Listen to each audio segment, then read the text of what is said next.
dengan penghasilan yang seadanya cukup untuk seperti ini. Tetapi mereka melihat di dalam sosial medianya para pemimpin rohaninya, mereka hidupnya cukup mewah. Gereja ini menghalalkan berbagai cara, salah satunya dengan memindah jemaat dari gereja lain untuk masuk ke gerejanya dia. Dia cerita nih ke komunitasnya, aku nih stres, suamiku stres juga. Bahkan dia ngomong saking stresnya tuh sudah sampai membentur-benturkan kepalanya ke tembok nih. Dia cerita seperti itu ke komunitasnya. Kemudian sama komunitasnya direspon seperti ini. Gimana hubunganmu dengan Roh Kudus akhir-akhir ini?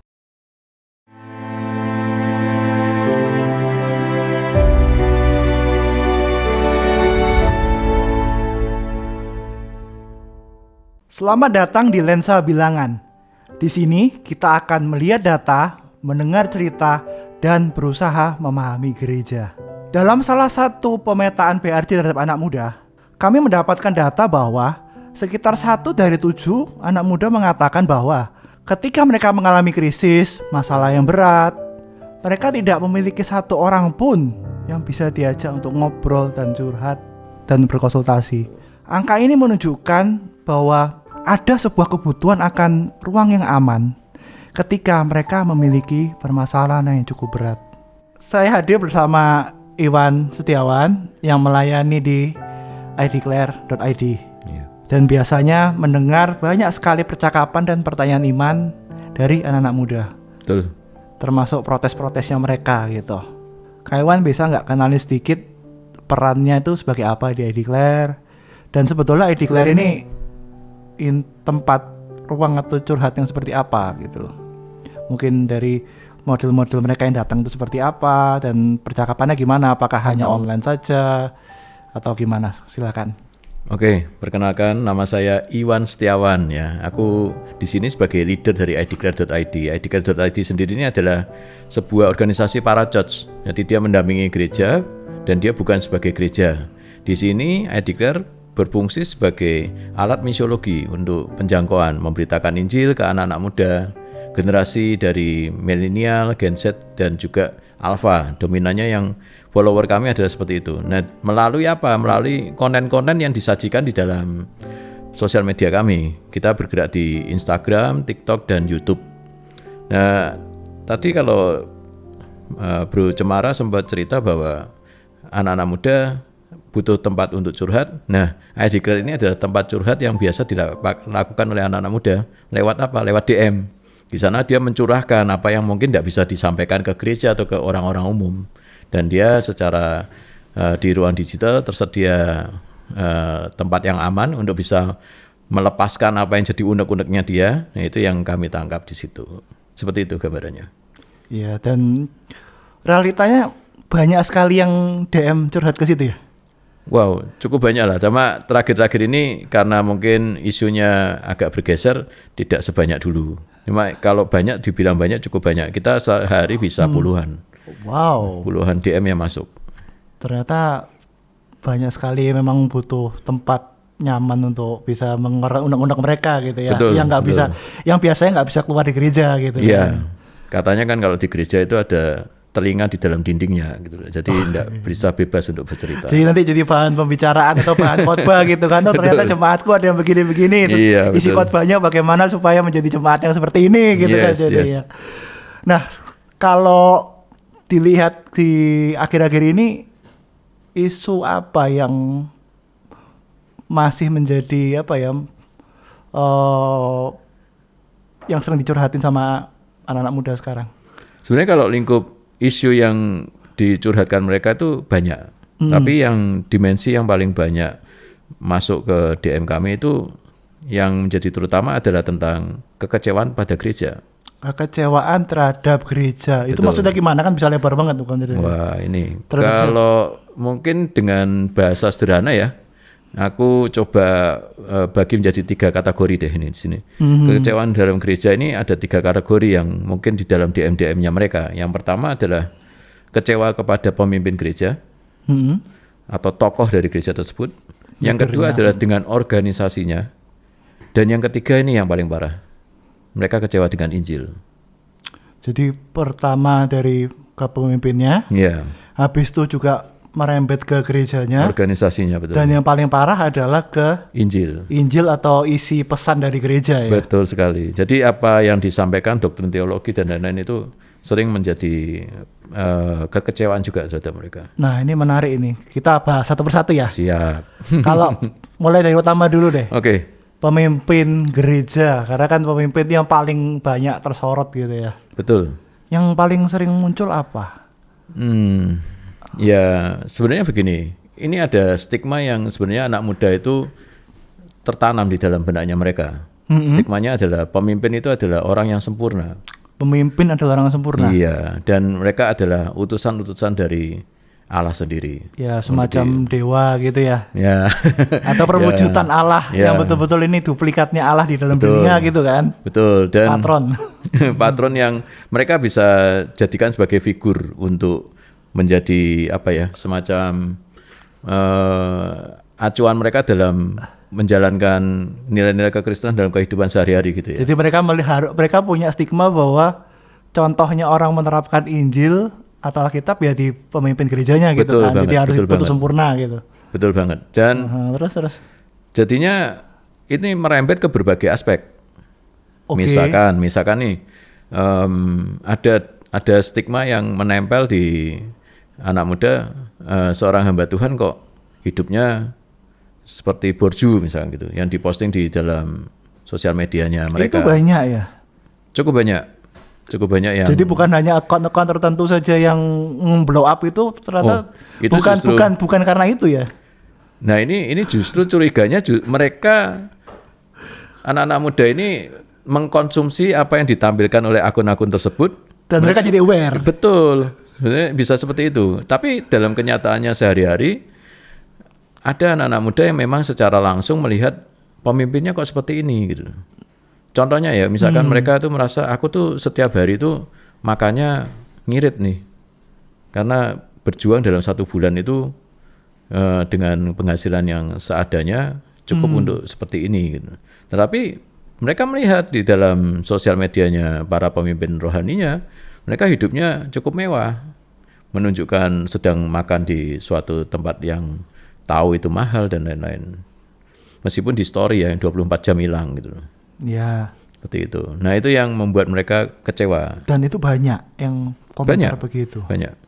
Dan ini jadi sorotan utama adalah para pemimpinnya dengan kelakuannya mereka sehari-hari. Tidak mencerminkan seperti kesannya mereka adalah hamba Tuhan. Kelakuan itu tadi kan Kak Iwan sempat bilang soal kayak misalnya apa yang mereka pakai, kayak makan dan sebagainya. Selain itu apa lagi? Selain itu juga dalam kehidupannya mereka dalam konteks pelayanan ya, itu juga sering jadi gesekan dengan para pemimpinnya. Merasa ada anak emas, ada yang selalu kesannya lebih dipercaya dibanding dirinya, atau si anak muda juga merasa dirinya ini sudah banyak berkontribusi ke gereja tersebut, tapi ternyata malah dipandang sebelah mata oleh para pemimpinnya dan seperti itu. Jadi kecewa. Ada cerita nggak soal itu? Salah satu aja mungkin yang bisa ceritain. Tanpa nyebut nama ya. Ya, ada seorang WL. Dia cukup senior di sebuah gereja. Oke. Ya, terus kemudian WL ini dia selama ini dipercaya oleh gereja mendapatkan tugas untuk jadwal yang banyak lah. Oleh gereja atau oleh gembalanya? Oleh gereja ya, melalui gembalanya melalui gerejanya ya, dalam satu institusi ini divisinya masing-masing kan. Nah tapi dalam perjalanan ada perekrutan orang-orang baru yang mungkin secara skill dan lain-lain itu kurang lebih sama lah dengan orang ini. Tetapi mungkin ada hal tertentu juga ada yang lebih, misalkan ada gereja-gereja tertentu kan WL itu diwajibkan ganti-ganti kostum nih. Ganti kostum tuh gimana? Ya maksudnya? Mereka setiap minggu warnanya tematik, misalkan minggu ini peach, minggu depan yellow gitu, atau mungkin tortoise. Oke, nah akibatnya gara-gara itu? Nah si WL yang lama ini dia agak kesulitan untuk mengikuti itu karena ya itu ada hubungannya dengan income yang mereka punya ya. Oke. Dia merasa keberatan. Kenapa kok harus ganti-ganti sih? Jadi kesannya kayak protes-protes melulu gitu loh. Dan itu nggak dibantu sama gereja itu? Padahal dia udah cerita gereja soal dia keterbatasan itu. Sudah sampaikan, dan sama gereja nggak ada ininya bantuannya, dan itu tuntutan. Nah, sedangkan yang WL satunya yang masih baru itu karena mungkin dari latar belakang ekonomi yang lebih baik ya, ya dia tidak pernah keberatan dan tidak pernah protes. Yes sir, gitu, selalu gitu. Dan akhirnya mau tidak mau yang diberi mandat yang lebih banyak adalah yang baru ini. Dan dia kecewa, kenapa kok pemimpinku seperti ini? Itu pemimpin dalam artian majelisnya atau gembalanya kan? Kebetulannya gembalanya biasa ini beda-beda. adalah orang dari yang mengurusi untuk urusan ininya ya, liturgi worshipnya ya. Oh, I see. Jadi gara-gara itu dia merasakan seperti itu. Iya. Dan sekarang kondisinya dia tidak bergereja akhirnya. Dia bilangnya ke Kak Iwan gimana? Apa yang dia rasain ketika dia melihat itu? Ya, mungkin karena kecewa jadinya stigmanya jadi sudut pandangnya jadi sempit. Dia ngomong ya gereja kok gini, semua gereja pasti kayak gini gitu. Jadi dia sudah tidak mau gereja lagi. Gereja kok memanipulasi jemaatnya, volunteernya. Se-ekstrem itu ngomongnya ya. Tapi secara skill yang satunya sama dengan dia atau di bawahnya tuh? Kalau skill itu Ini ngomong skill dulu ya. Ini ngomong Skill. secara atau sebenarnya kalau pengalaman. dalam aspek ini ya, Karena kan bisa jadi bukan soal apa itu? Bukan soal kostum doang. Mungkin kan ada variabel-variabel lain juga gitu sebetulnya. nah ini kan masalahnya Ya, yang Edikra terima kan curhatan dari Karena dia dia, nih. Kan enggak mungkin Edikra terus klarifikasi dengan gerejanya sih, Iya, gitu iya, kan. iya, Jadi iya, kan iya, ya kalau pandangan itu dari sisi yang lain gimana? Jujur aja aku enggak tahu seperti itu. Jadi kalau skillnya ya menurut dia sih ya so-so lah. Itu baru satu. Baru satu. Kisah yang lain? Kisah yang lain ya untuk yaitu penampilan gembalanya yang menampilkan kemewahan, sedangkan jemaatnya itu yang pertama tadi, terus yang kedua tentang ketidakadilan yang terjadi di dalam yang dilakukan itu. Terus kemudian yang ketiga ya kebanyakan adalah tentang ini ya pengelolaan keuangan.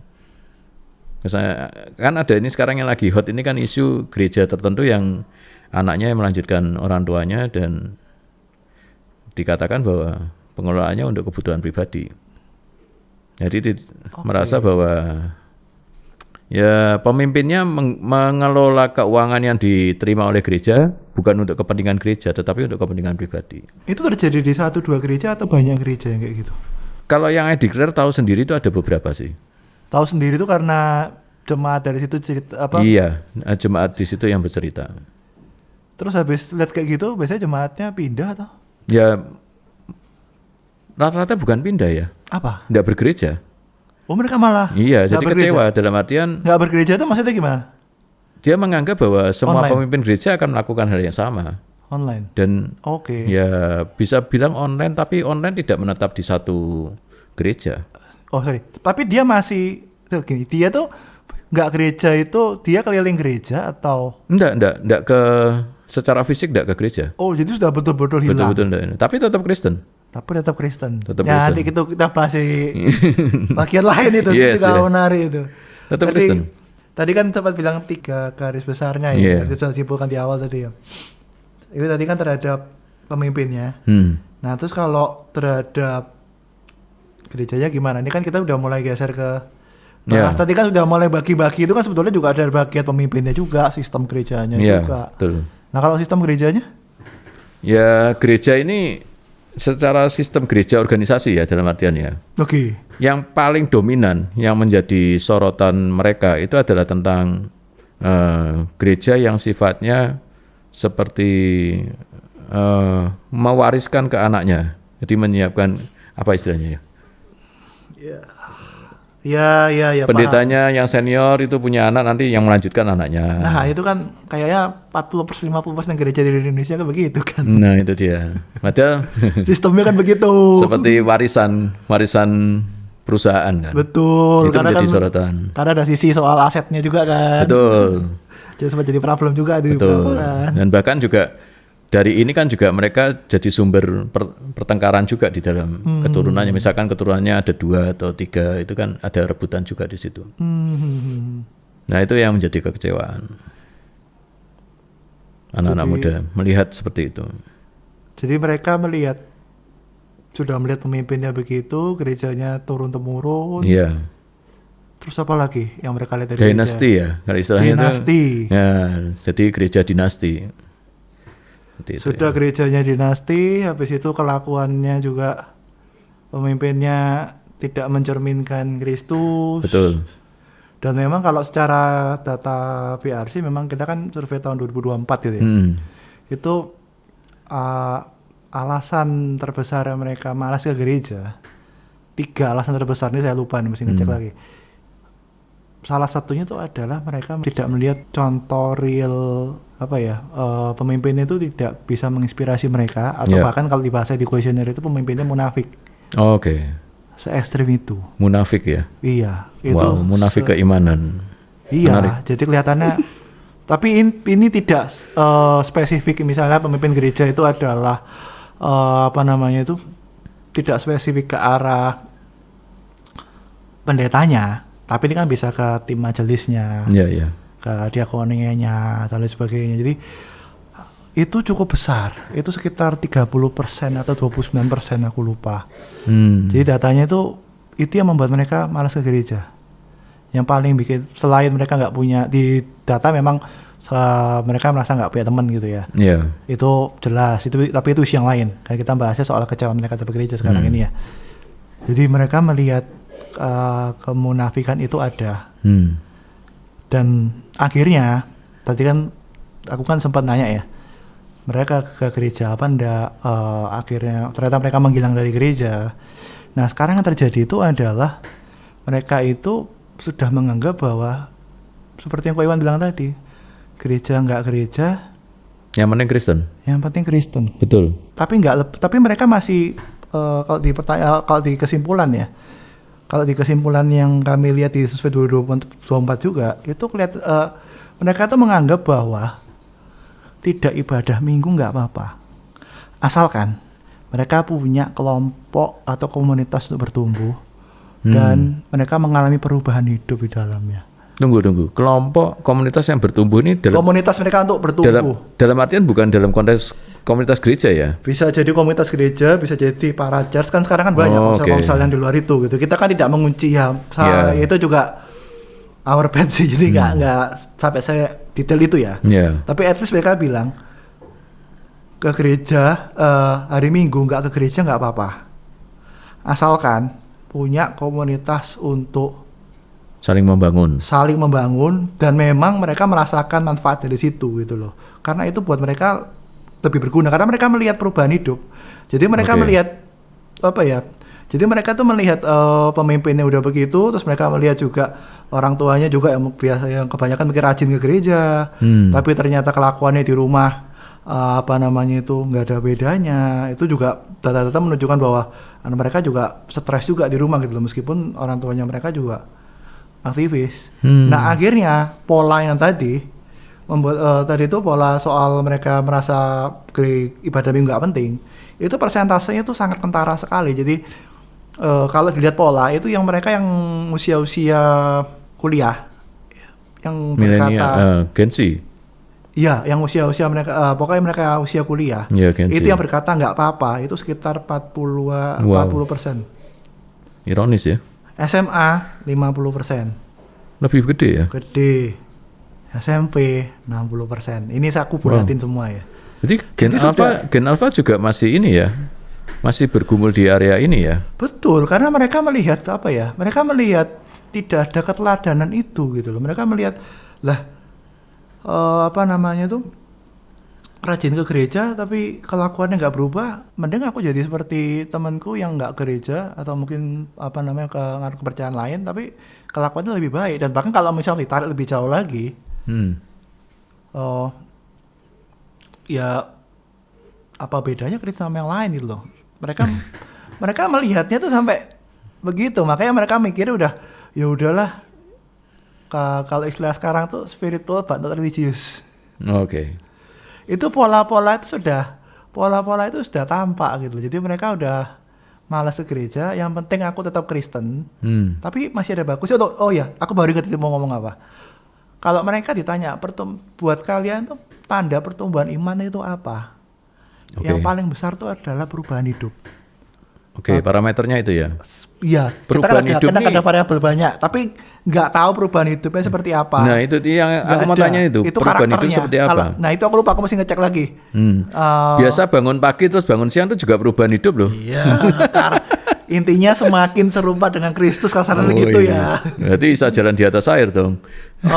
Iya. Tapi mungkin sekian tahun lagi bisa ya diakali pakai teknologi ya. Oke. Ya hidupnya semakin menggambarkan Kristus lah, menggambarkan Kristus itu. Jadi kalau dia ada variabel apa, kita tanya alasannya begini ya. Paling banyak itu.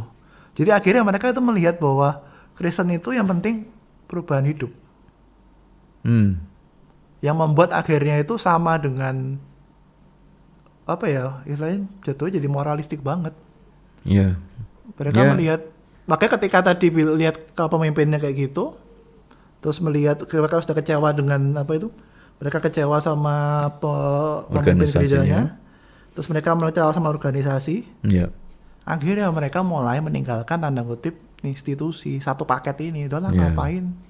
Toh nggak ada bedanya gitu loh. Ini tapi ada yang unik juga nih. Apa? Sebenarnya kan nggak semua gereja kita bilang seperti yang di label sama si anak muda ini kan. Iya. Ada gereja-gereja tertentu yang saya lihat sendiri memang berkapasitas dan ada seperti kegerakan yang tidak seperti yang disampaikan oleh anak muda ini gitu loh. Kalau saya boleh izin pakai ya istilahnya itu yang sehat dalam pemuritannya ke anak-anak muda. Nah, anak-anak muda ini ternyata juga notice hal-hal ini. Bentar. Sehat itu definisi kita atau mereka sendiri bilang punya definisi sehat sendiri? Ya contohnya misalkan mereka kan kecewanya dengan gereja yang dinasti, sifatnya dinasti. Ada loh gereja yang tidak dinasti. Oke. Ya, terus kemudian mereka kan kecewa dengan gereja yang kesannya eksklusif, dalam artian mereka tidak menjalankan amanat agungnya, menurut mereka ya ini ya.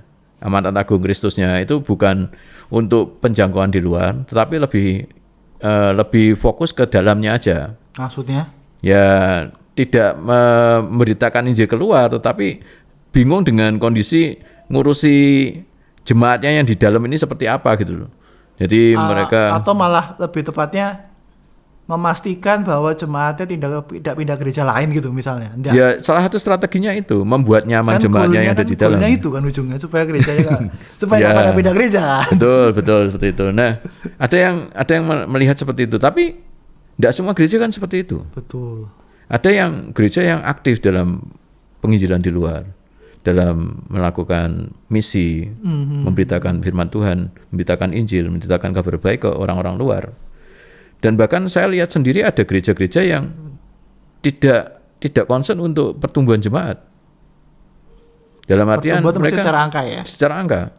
Dalam artian ada gereja-gereja yang sangat-sangat mengejar kuantitas. Dan itu dinotis juga ke anak muda. Akhirnya dengan mengejar kuantitas, gereja ini menghalalkan berbagai cara, salah satunya dengan memindah jemaat dari gereja lain untuk masuk ke gerejanya dia. Sebentar. Mereka kok bisa notice kalau mereka betul-betul targeting soal kuantitas? Dari mana? Satu, yang kecewa ini adalah orang-orang yang ada di dalam gereja itu. Jadi mereka melihat sendiri kegerakannya seperti apa. Jadi melalui kelompok sel dari gereja itu, secara masif melakukan pendekatan-pendekatan ke teman-temannya yang sebenarnya sudah bergereja di tempat lain, untuk ayo enggak apa-apa datang ke komunitas kita. Kita cuma ngobrol-ngobrol doang, tetapi di dalam situ berusaha, maksudnya kalau sudah masuk ya sebisa mungkin jangan keluar gitu. Itu mereka sendiri cerita ke ya, dan mereka pun orang-orang yang kecewa ini juga mereka pernah ada di posisi leader di komunitas kecilnya itu, dan mereka dikasih target. Kapan kamu ini, kalau istilahnya mereka melahirkan, kapan bertambah, kalau enggak nanti mereka akan ditegur, bahkan juga bisa diberi punishment seperti itu. Jadi ada semacam target marketing di situ, dan itu mereka kecewa melihat seperti itu. Ada enggak semua gereja seperti itu? Betul. Dan sebetulnya gereja itu apa ya, harusnya menjadi jangkar bahwa yang dikejar itu bukan kuantitas, karena kan kita hidup di dalam dunia yang semua diukur dengan kuantitas kan. Iya, Betul itu kan, kita itu kan kalau kita misalnya posting di media sosial, targetnya apa? Engagement, Like. jumlah like, iya kan. Follower. Kita di sekolah targetnya apa? Kita dapat nilai yang bagus. Kalau Nilai. kalau kita misalnya nggak dapat nilai yang bagus, larinya ke media sosial kita engagement tinggi apa enggak? Betul. Nah, akhirnya itu larinya juga ujungnya ke harga diri dan lain sebagainya. Semuanya kan akhirnya ke kuantitas, dan akhirnya gereja pun juga begitu. Nah, jangan-jangan kita sendiri juga melihat hal yang kurang lebih sama dengan yang dilakukan gereja, dalam artian gini, kita ngelihat gereja itu sukses apa, kita kan selalu bilang gini, oh ini gereja besar, ini gereja kecil, itu kan kata-kata yang ya parameter. iya sudah Parameter dunia. iya, Mega church. Dan bahkan ada beberapa gereja yang udah statement kami ini mega church gitu Yes. kan, ada juga kan yang Betul. begitu. Nah ini uniknya ada lagi gini, kan ada beberapa anak muda ya yang satu kota dengan aku kan dari Surabaya. Mereka tahu kalau aku di Surabaya berjemaat di gereja Gibeon. Nah, anak-anak muda ini melihat di gereja Gibeon ini tidak seperti gereja-gereja yang membuat mereka tadi itu trauma secara organisasi. Contoh, Ya, misalkan tentang di Gibeon ini tidak menargetkan untuk jumlah secara kuantitas jemaat. Dan itu dinyatakan sendiri oleh gembalanya. Nah, anak muda ini kebetulan bukan di Surabaya, tapi di kota lain.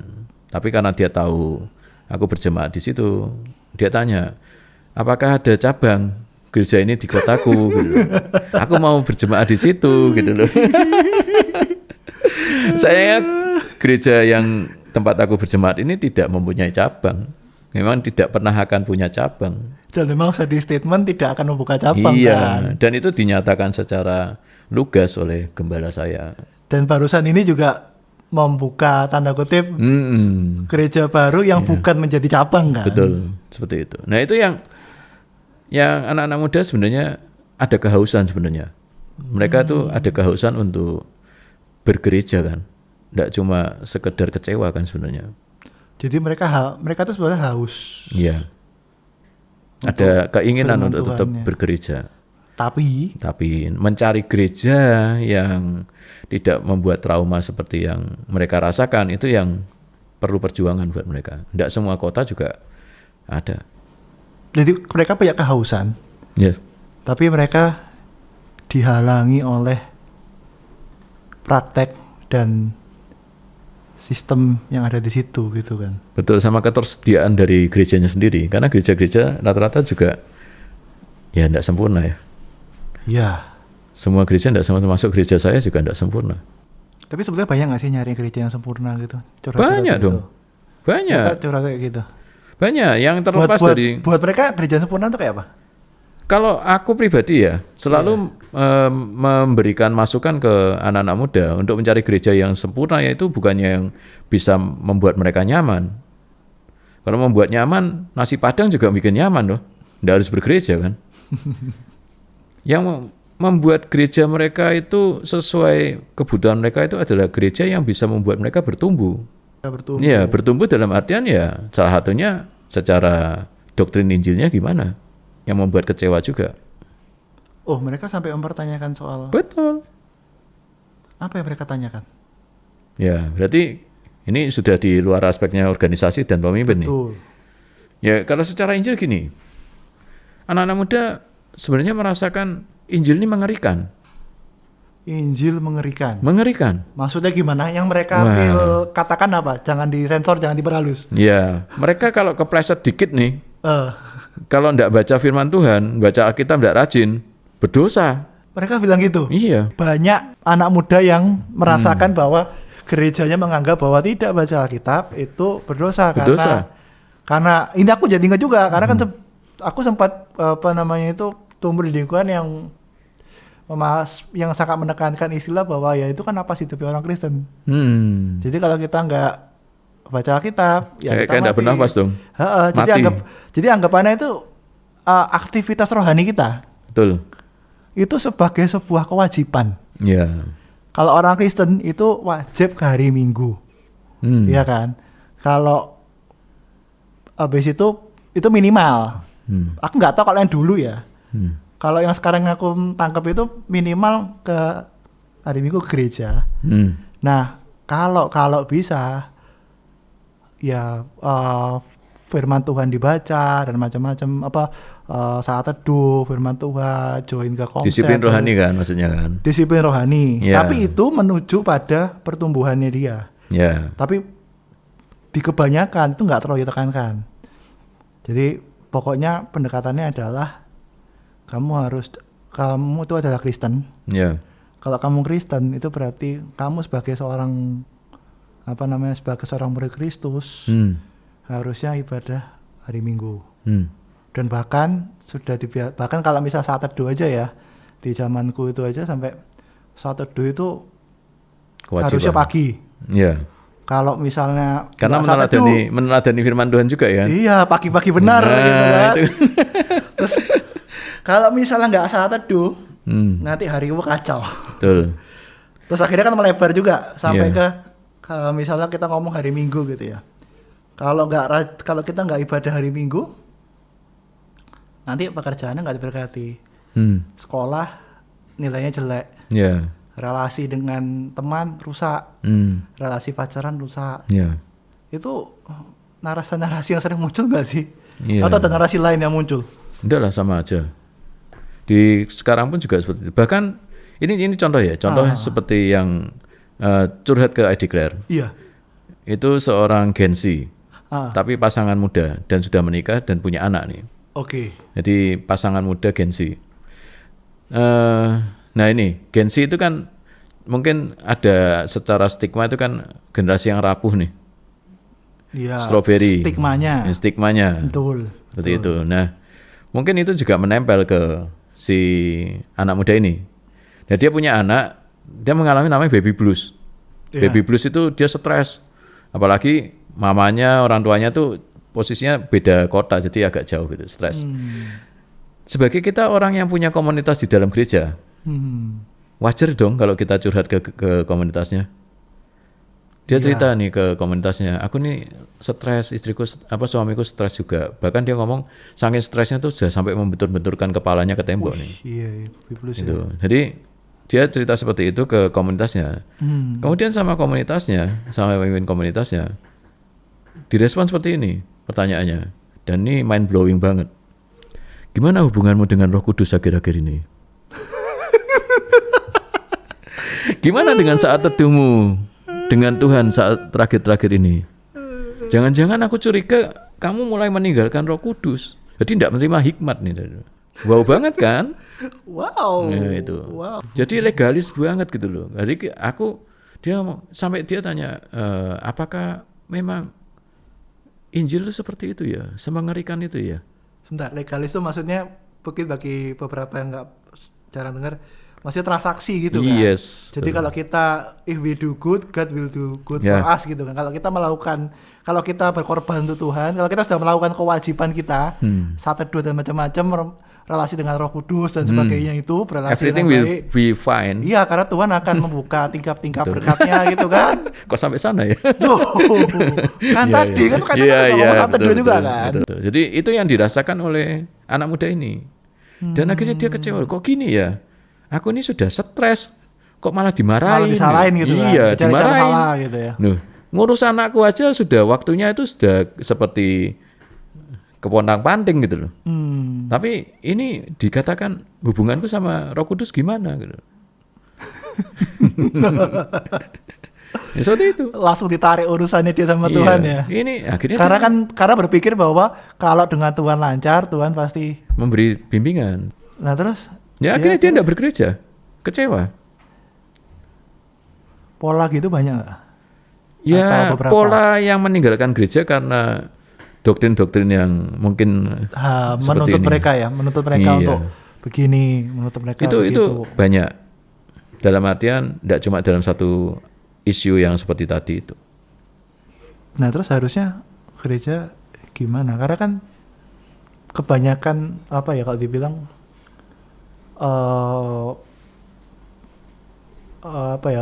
penekanan gereja kan begitu.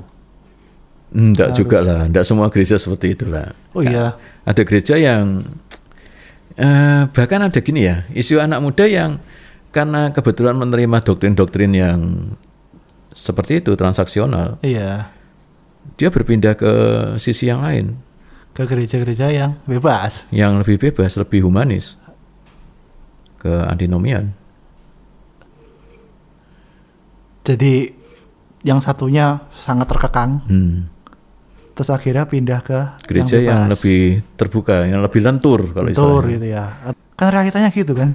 Ya, Kalau lihat pengamatannya pengamatan di lapangan sedang gitu karena kelihatan sempat ya.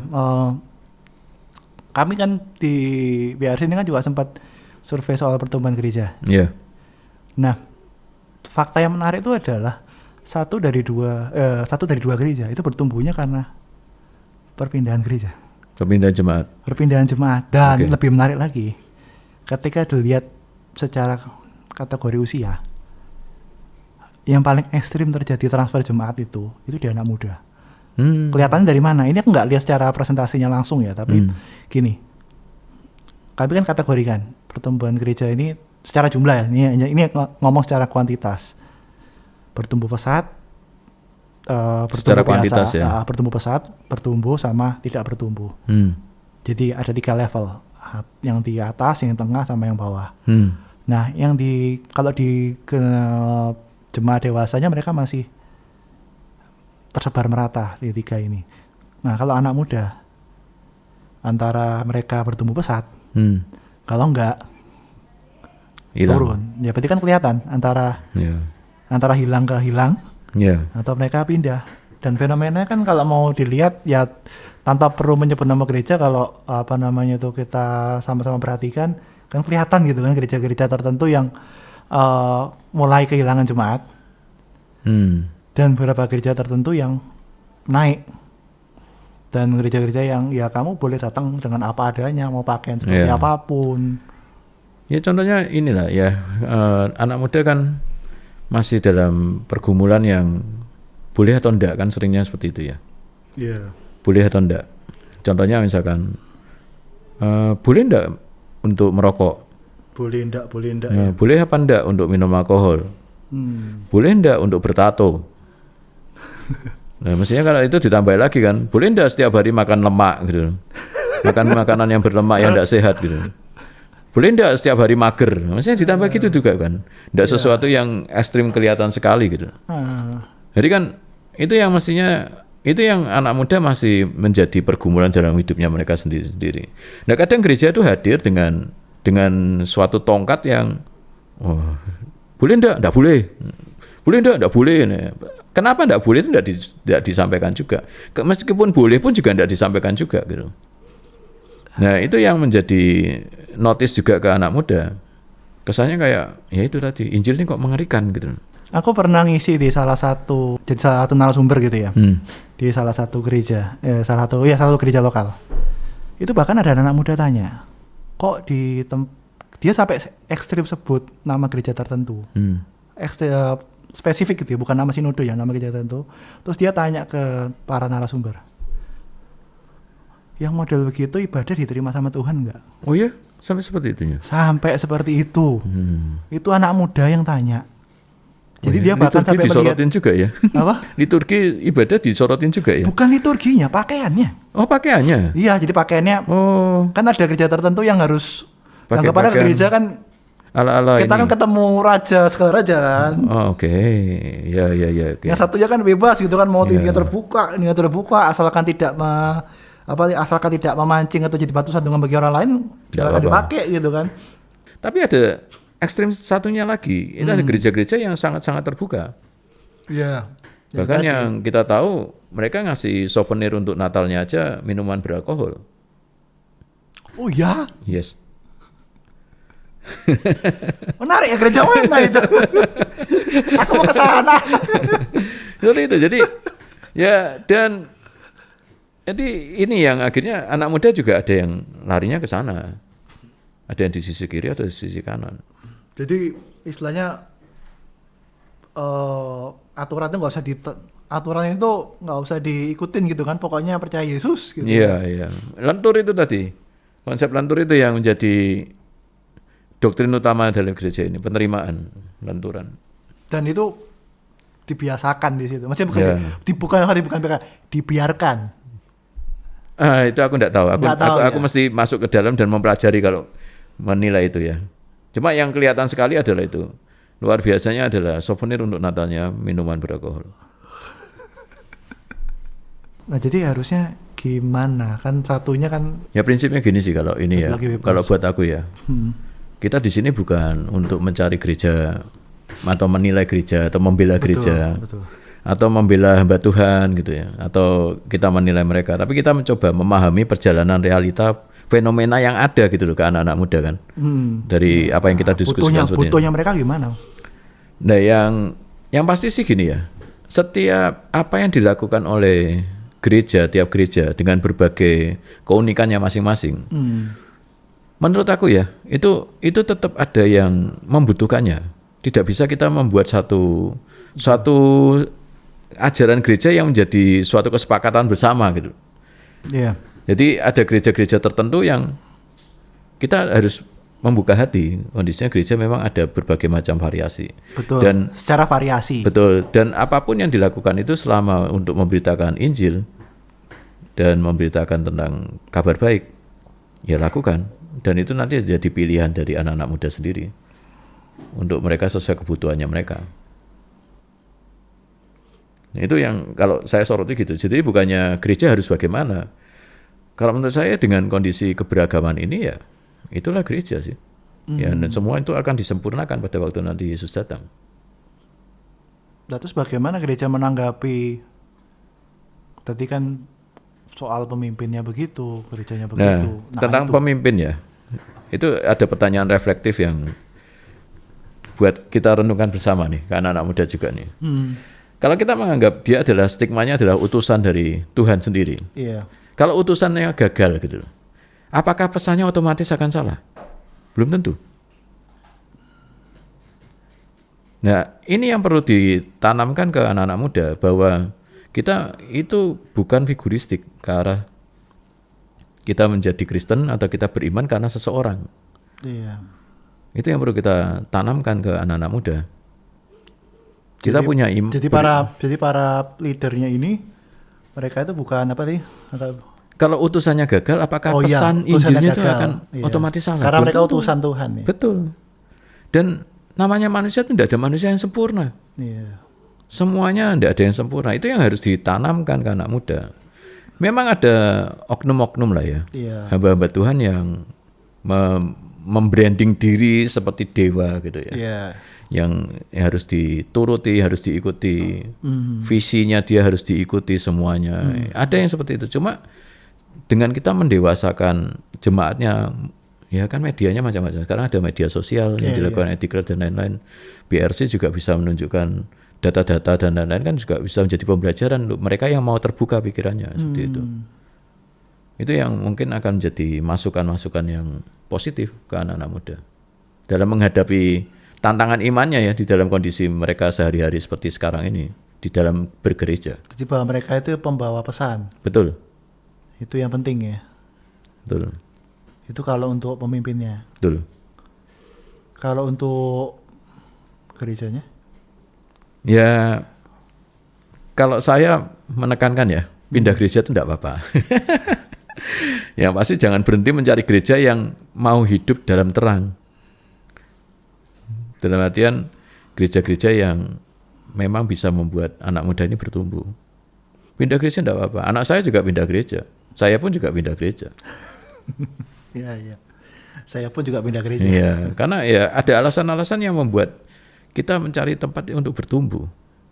Iya. Saya selalu mengilustrasikan ke anak-anak muda ya, terutama yang sering ngobrol atau ngopi, tidak cuma curhat lewat online dan lain-lain ya, lewat Edikler, tapi yang kadang ketemu sendiri kita di online tuh, di onsite itu, kita ini seperti tanaman.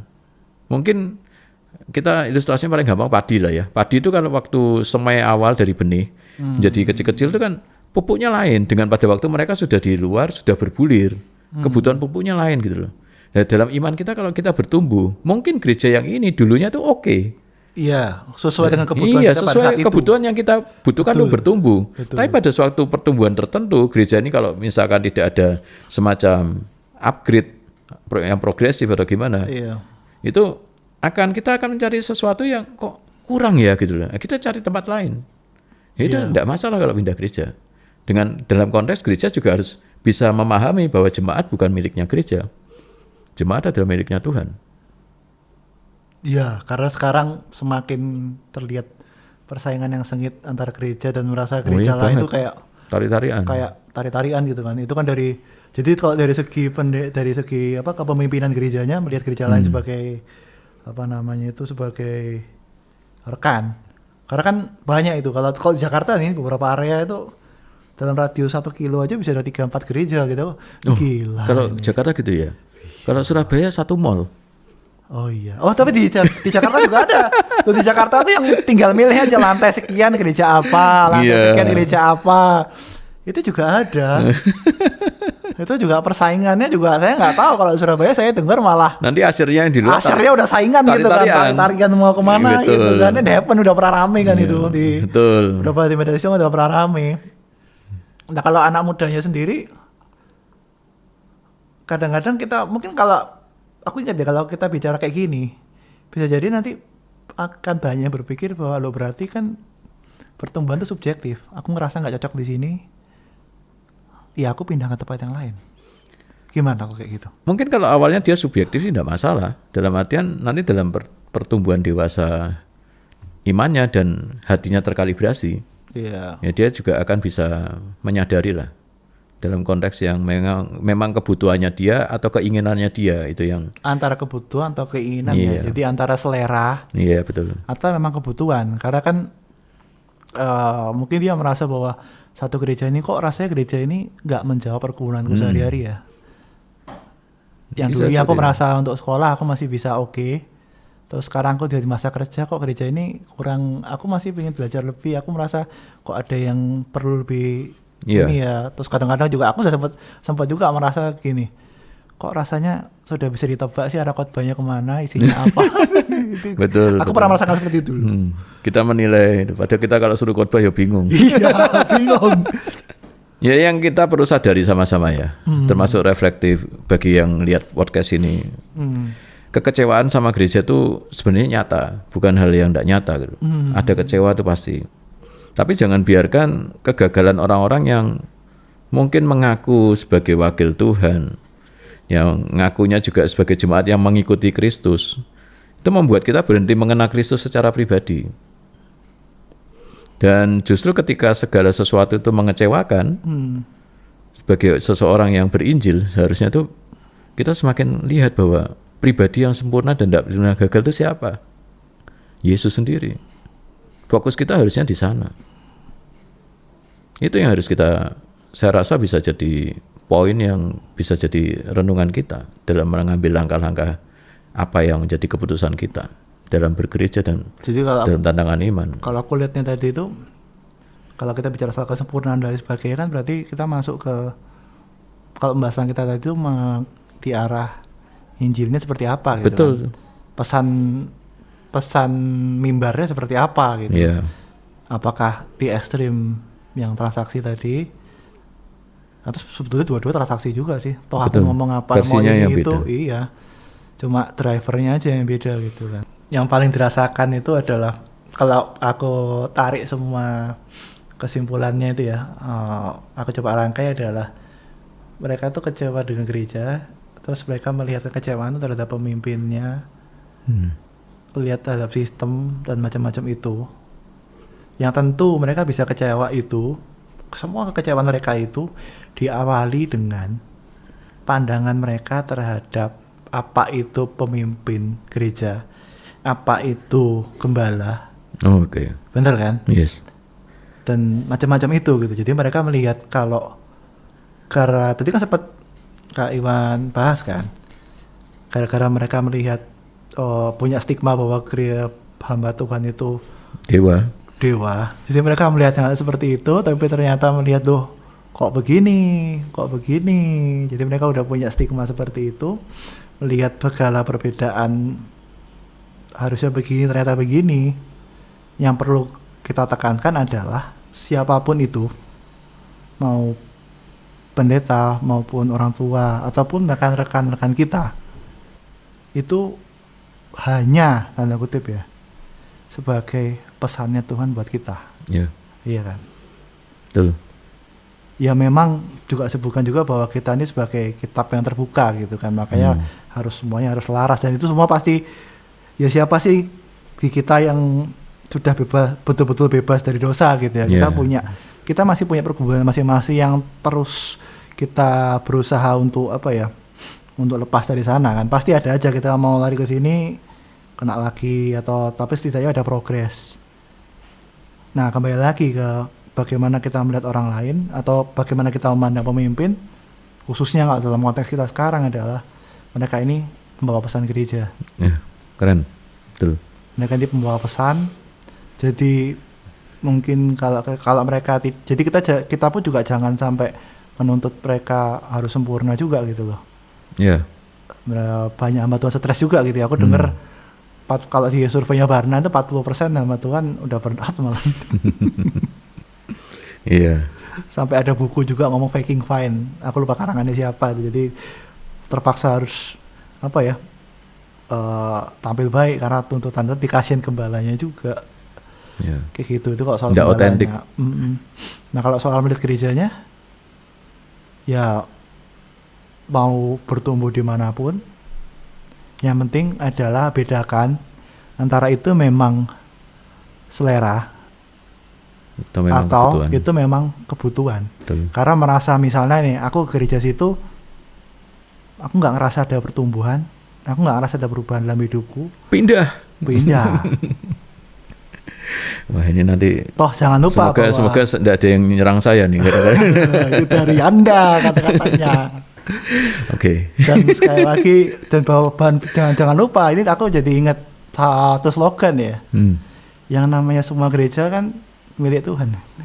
Termasuk jemaatnya. Jemaat, iya, semua gereja, semua jemaat itu milik Tuhan. Jangan lupa kayak dengan berangkat yang tadi itu, bahwa kita ini sebagai pembawa pesan dengan konteksnya masing-masing. Jadi mau pindah gereja, tapi jangan lupa kita ini dombanya Tuhan. Lihatlah Sang Gembala Agung kita. Kalau dari Ko Iwan melihat pembicaraan kita selama sepanjang ini, ada yang mau disampaikan lagi penutup? Terutama untuk mereka-mereka yang sedang mengalami kekecewaan itu terhadap gereja. Ya, aku mau nutup dengan ayat aja lah. Yohanes 6 ayat 68. Katakan gini, Tuhan, kepada siapakah kami akan pergi? Perkataanmu adalah perkataan hidup yang kekal. Jadi kita jangan melihat kepada siapa kita kan, tapi kita kembali kepada yang namanya Kristus. Apapun yang kita lakukan, apapun yang kita alami, ya kita kembali memandang kepada Kristus. Itulah episode kita di Lensa Bilangan kali ini. Melihat data, mendengar cerita, memahami gereja.